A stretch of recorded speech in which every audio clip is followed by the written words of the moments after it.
Hey everybody, thanks for checking us out online. I know this message will bless you. Stay tuned, here it comes.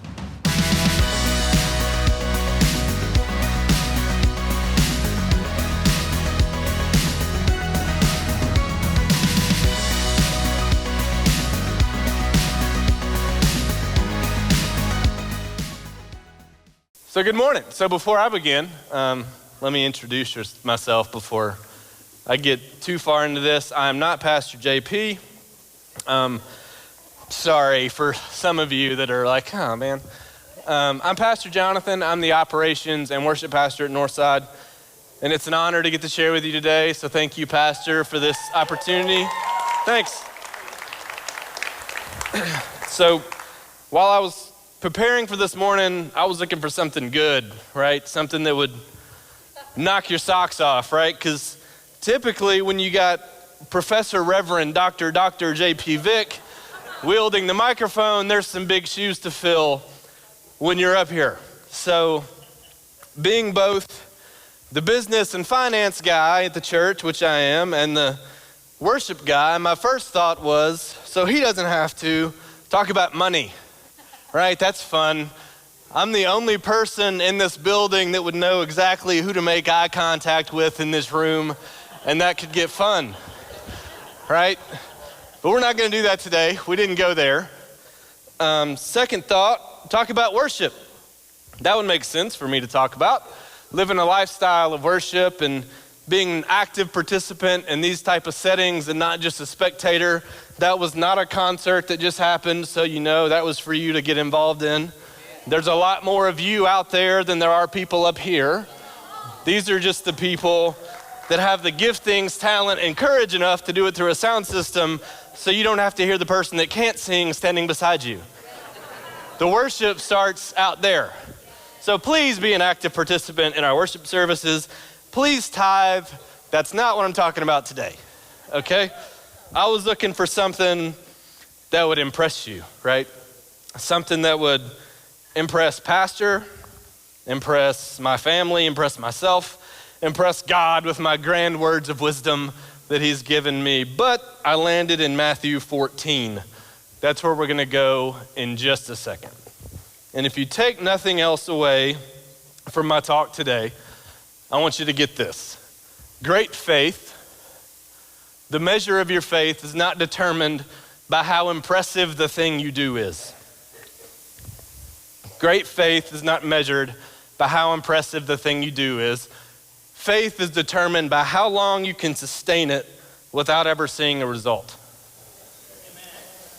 So let me break it down for us today. We're going to look at Matthew 14. Now leading up to this, Jesus has found his dudes. He's got his 12 disciples, right? He's been preaching and teaching. He's healed people. He's calmed storms. He's cast out demons. We pick up in verse 22, right after he has just fed over 5,000 people with just a couple fish and pieces of bread from this little boy's lunch, and we're in Matthew 14:25. Immediately, Jesus made the disciples get into the boat and go on ahead of him to the other side. While he dismissed the crowd, after he had dismissed them, he went up on the mountainside by himself to pray. Later that night, he was there alone, and the boat was already a considerable distance from land, buffeted by the waves because the wind was against it. Shortly before dawn, Jesus went out to them doing a normal Jesus thing, walking on the lake. When the disciples saw him walking on the lake, they worshiped. No. When the disciples saw him walking on the lake, they got excited. When the disciples saw Jesus actively performing a miracle, they began to praise him for the miracle. No, it says when the disciples saw him walking on the lake, they were terrified. Did you know God could be on the move in your life, in your family, in this church, and you still be scared out of your mind? Now, I grew up a Pentecostal pastor's kid. My dad was an AG pastor for over 25 years. And growing up in settings like this, you would often hear that when you feel fear, you rebuke the spirit of fear because it's from the devil. But can I tell you, the devil's not the only person that brings fear. Fear's a very real thing, but sometimes your flesh can bring fear. because Jesus is operating outside of the box that you put him in. Sometimes we're terrified because God didn't check with us before he did something. Our job description for Jesus is different than what he's currently working on, right? They had seen Jesus just the day before feed 5,000 people. They had seen him around water. They had seen him on boats. They had even seen him calm storms, but they hadn't seen him walk on water before. Just the fact that he's up to something new scares them out of their mind, right? So we're so used to God moving in times of worship like this, or at an altar, or in a church service. What if for you, he wants to move on the couch at a counselor's office? What if for you, he wants you to move by stretching you to serve in your local church? Hello. What if for you, he wants you to knock on your neighbor's door and invite him to Palm Sunday service next Sunday at 10:30, or Good Friday service at 6:30 next Friday, or Easter Sunday the 31st at 10:30. Great excuse to feel uncomfortable, invite a friend to church. Or maybe for you, he wants you to join a small group or even lead one, maybe. Can you push past your fear and discomfort to let God move in your life? Let's pick up in verse 26. When the disciples saw him walking on the lake, they were terrified. "It's a ghost," they said, and cried out in fear. But Jesus immediately said to them, "Take courage, it is I, don't be afraid." "Lord, if it's you," Peter replied, "tell me to come to you on the water." "Lord, if it's you," Peter replied, "tell me to come to you on the water." "Come," he said. Then Peter got down out of the boat, walked on the water, and came toward Jesus. But when he saw the wind, he was afraid and began to sink. Cried out, "Lord, save me." Immediately Jesus reached out his hand and caught him. "You of little faith," he said, "why did you doubt?" Now back to my original statement, impressive faith is not actually impressive. We have this natural inclination to measure faith the same way we measure miracles. So like for us, we get real impressed if somebody gets healed of cancer. But with God, he deals with sickness the same way he looks at sin. So for us, we rank sin. Like that's a big sin, or I just told a little white lie, that's a little sin. But for God who's holy, he just sees sin as sin. And for God who's omnipotent, that means he has all the power. He's all powerful. It takes just as much power for him to heal a paper cut as it does for him to heal someone of cancer. That's just how big he is. We see it as big, and God doesn't see it as big. And we can take confidence today that what seems like a mountain to us, what's in our way, what we can't get past, isn't even a molehill for God. God said, this isn't a problem for me. He doesn't need any extra strength to move that thing out of your life. And so for us, we walk on water, we want God to be proud. We want God to be impressed. But God says, I measure faith a little differently. I measure sickness differently, sin differently, and I measure faith differently. I don't measure faith by how impressive the thing you can do is. I measure faith by how long you can sustain your faith. Can you have faith if it doesn't work out in a year? Can you have faith if it doesn't work out in a decade? Can you have faith if all your relationships fall apart and your friends leave? When you lose a job? Can you have faith that lasts? Verse 31, immediately Jesus reached out his hand and caught him. You of little faith, he said, why did you doubt? And when they climbed into the boat, the wind died down. Then those who were in the boat worshiped him, saying, truly, you are the Son of God. So let's break this down just a little bit. We've got the 12 disciples. They're over here in a boat. It's storming. It's not calm seas. Keep that in mind. You ever seen Deadliest Catch? Imagine that they're in that boat, okay? They're about 2-3 miles offshore. It's somewhere around 2 or 3 o'clock in the morning. And they see this thing, this figure looking like a man walking on the water toward them. And they're like, who's that? And then I'm sure either Judas or Thomas said, that's a ghost. And then Peter's like, I don't know, guys. That looks an awful lot like Jesus to me. So he says, hey, Jesus, is that you? And Jesus said, hey, Pete, it's me. And then Peter says something really interesting. He says, Jesus, if that's really you, tell me to come to you on the water. Now, Peter's simply trying to determine the identity of this thing, claiming to be Jesus, walking on the water in the middle of a hurricane. That's all he's trying to do. Is it a ghost? Is it Jesus? Is this a figment of our imagination and there's nothing really there? So I don't know if I'm alone in this, but everybody know what two-step verification is? Yeah, I hate it. Yeah, especially the kind that has security questions. You know what I'm talking about? Like you'll be on vacation somewhere, you're out of state, and you want to look at your bank account, right? But since the location's turned on your phone knows where you are, you're not at home where you normally are, it wants you to verify that you are you, even though you use the correct username and password that you've used 100 times to see the same information. Right? Like it asks what the name of your puppy is that you got on your 11th birthday. No one knows the answer to this question or where your grandmother lived, on what street she lived on when she was in high school. Like you didn't know the answer to this question when you answered it the first time, and now you have to guess what you guessed when you made the question, and then as all men do, we ask our wives because they're omniscient, and then they're like, I don't know. No one knows the answer to this. That's what Peter's doing here.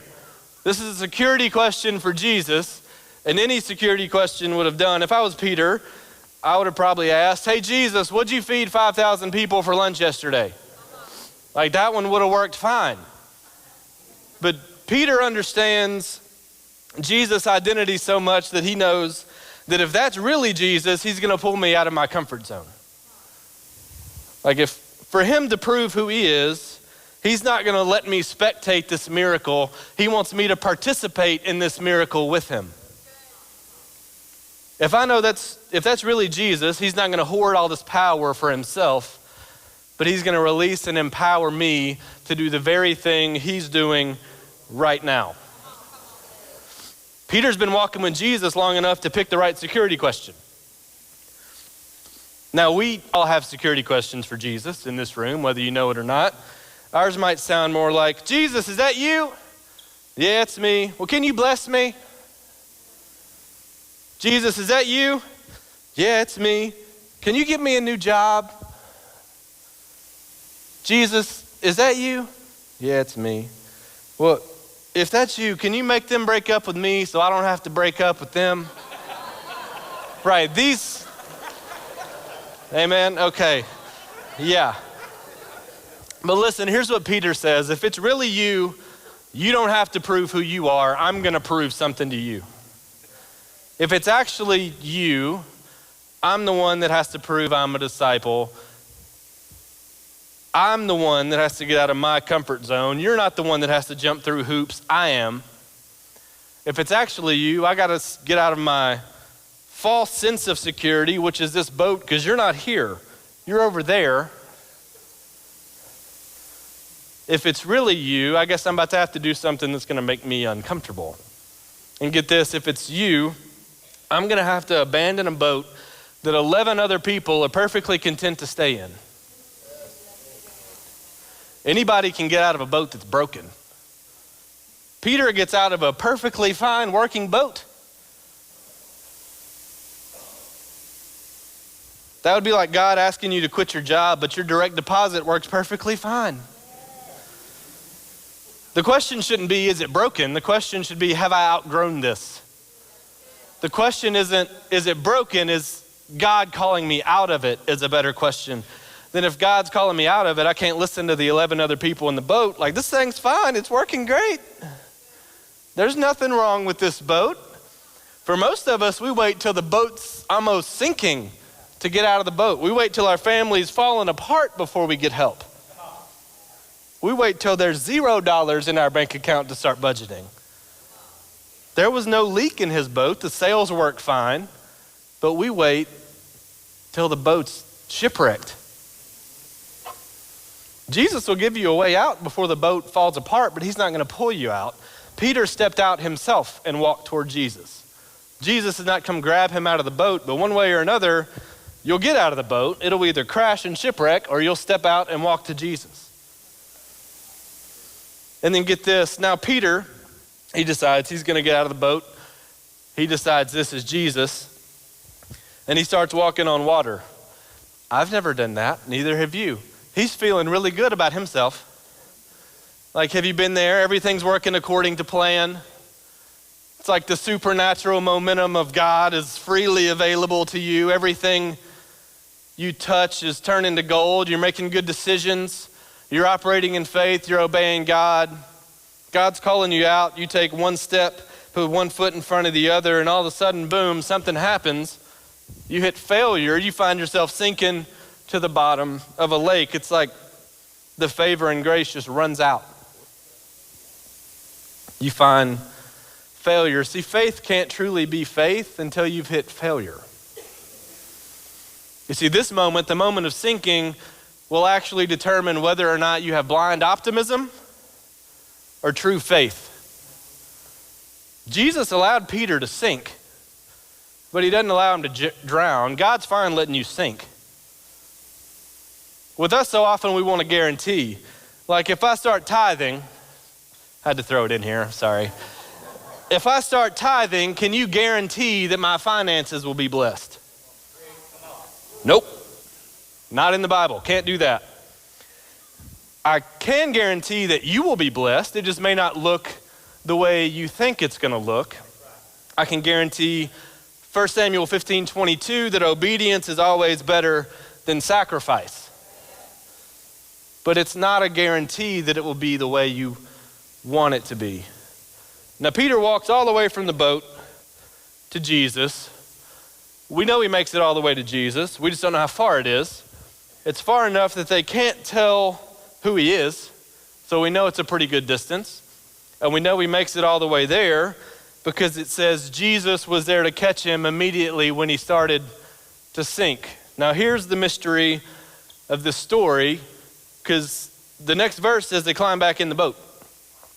So how did they get from here to the boat? It says immediately Jesus was there to pick him up. When he started to sink, he said, "You have little faith, why did you doubt?" Next verse, they climbed into the boat. So I've heard a lot of sermons preached on the first time Peter walked on water, but what about the second time he walked on water? For a lot of us, getting out of the boat's not that hard. You know how to have faith to listen to God and get out of the boat, but you want to know what's really difficult? To get up out of the water after you failed. To get up out of failure, up out of disappointment, to get back up on the water and walk back to the boat. So here's the question. How do they get back to the boat? Because I'm 99% sure Jesus didn't say, "You have little faith," and then strap him on his back and give him a piggyback ride back to the boat. And I'm positive Judas wasn't kind enough to pull the boat around and let him jump in like an Uber driver. You want to know what the hardest thing for God to ever say to you is? I know you just failed. I know you feel like your whole world's falling apart, but let's do it again. Sometimes you can get out of the boat like, I've got this. I feel good about myself. I'm confident. And then you hit failure, and failure, if you're arrogant, will break you. Failure, if you humble yourself, you're a follower of Jesus, is just another opportunity for you to depend on God in a way that you never have before. And I've got a sneaky suspicion that there's some Christians in the room, like you're saved, you're standing here next to Jesus, but you're not moving anywhere. You just kind of put your faith on cruise control. You're coming up out of a season where you failed, or someone's disappointed you, something happened, bankruptcy, divorce, or you're drowning in shame, drowning in anxiety. Maybe life just happened and you made some bad decisions. You're drowning in your own mistakes, and you're too saved to leave Jesus. Like, you're here with him, but you're just standing here. And Jesus is saying this morning, let's have faith again. Let's do it again. Let's take risk again, believe again. Let's operate at the level of faith that you used to operate in. But you're just too traumatized from your past to try again. You tried it before and it didn't work, or you've tried it before and it worked for a season and then it fell again, like the favor and grace ran out and you started to sink, and you've been through pain, been through hurt, Listen, I get that. I know how that feels, and you have permission to feel human. Don't deny your emotions, but don't let your emotions dictate the destiny God has for you. At some point, you got to say, I'm going to put myself out there again. And if I had faith to get out of the boat and walk to Jesus, see, Peter got out of the boat, walked to Jesus by himself. He can now have faith to hold hands with Jesus and walk back to the boat, because he wasn't alone on his way back to the boat. He had company. You just have to have the faith to walk again. Everybody's standing all over the room. I'm going to close with this. Worship team, you guys can come back up. We're going to seal this thing with worship in just a minute, but it's time for some of us to operate some lasting faith. Faith that gets up again. And Jesus is calling some of you today to do it again. So I'm going to talk to two different groups in the room. First, if you aren't a follower of Jesus, you don't call yourself a Christian, or at some point you made a decision in a moment like this to follow Christ, but you're still stuck over there in the boat trying to do it yourself. The thing that you feel on the inside of you is the Holy Spirit. It's Jesus saying, get out of your boat. It's actually me calling you. Start walking. I'm waiting on you. So if that's you, you say, I'm not a Christian. Here's the gospel in a nutshell. Jesus, this guy with Peter, he's also the Son of God. It says when they got back into the boat, everybody in the boat began worshiping him, saying, truly you are the Son of God. That's the first time recorded in the Bible he's called the Son of God. So the Son of God came. He lived a sinless life. He died on a cross for you. He took your place on the cross, took your sin, your shame before you ever did it, and took it upon himself. He died. They put him in a tomb. And 3 days later, he was raised, defeated death and hell, and now he's waiting in heaven for you to come meet him one day. But you got to get out of your boat and say yes to him. So if that's you today, you say, I want to follow that guy. I want to follow Jesus. Everybody's heads bowed, eyes closed all over the room. I wasn't going to do this, but I think it's important to do it as a representation. Typically, we just ask people to raise your hands. But today, we're going to ask you to take a little walk down front, because Jesus is calling you to him, and sometimes that takes a little boldness. So if that's you today, you say, I'm not a follower of Jesus, or I don't know. I know about Jesus, but I'm still kind of over here in my boat doing my own thing, but I'd like to follow him. If that's you in the room, can I just see your hand? I see you. I see you. I see you. I'm going to give it just a minute.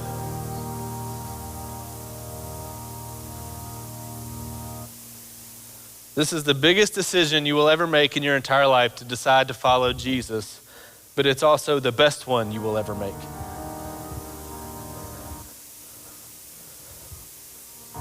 So what we're going to do in just a minute, I'm going to ask you to come down front. We're just going to pray together. And in a minute, we're going to start worshiping. But if that's you, you raised your hand, you said, I want to be a follower of Jesus.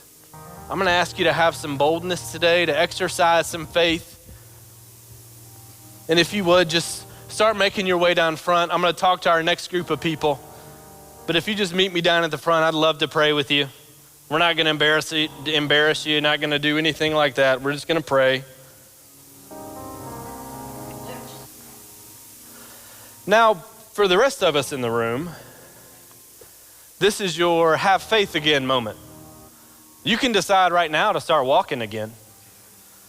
Not just to stand beside Jesus and feel secure and go into heaven. We got some people that are going to join us there today, which is awesome. But not just to feel secure and go into heaven. I want to see you there. but we're supposed to bring heaven to earth. There's more for you to do here. You know what's not in the Bible?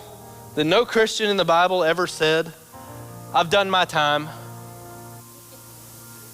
Not there. There's no such thing as doing your time in the kingdom of God. Like, remember that one time I went on a missions trip and we got 20 people saved 20 years ago? That was awesome. Now I don't have to do it again. Or remember those 5 years I served in the nursery 10 years ago? That was great. I helped out the church. I don't have to do it again. There's no such thing as serving your time. While you're here and you're breathing, you're supposed to be operating in faith, telling your story, loving on people, encouraging people, not just living your own life, your own way, feeling secure, going to heaven. There's something else for you to do again. So if that's you want to get out of your hurt, out of your pain, out of your disappointment. Listen, it's okay to have those things and to learn from your past, but you cannot live there and get stuck there to a place of just not moving with Jesus. It takes faith to be a Christian, and faith requires action. So if that's you, same thing. I just want to see your hands all over the room. I'm just going to pray for you. I need to exercise more faith. Like, I'm a Christian, but I'm kind of just coasting. So we're going to do the same thing. If those of you that raised your hands, same thing. That takes boldness. We're going to take a step of faith. So if you'd come down front, just make your way down front. I'll meet you right over here. I'd love to pray with you. And prayer team, staff, if y'all want to come stand behind these folks, just to encourage them and pray for them.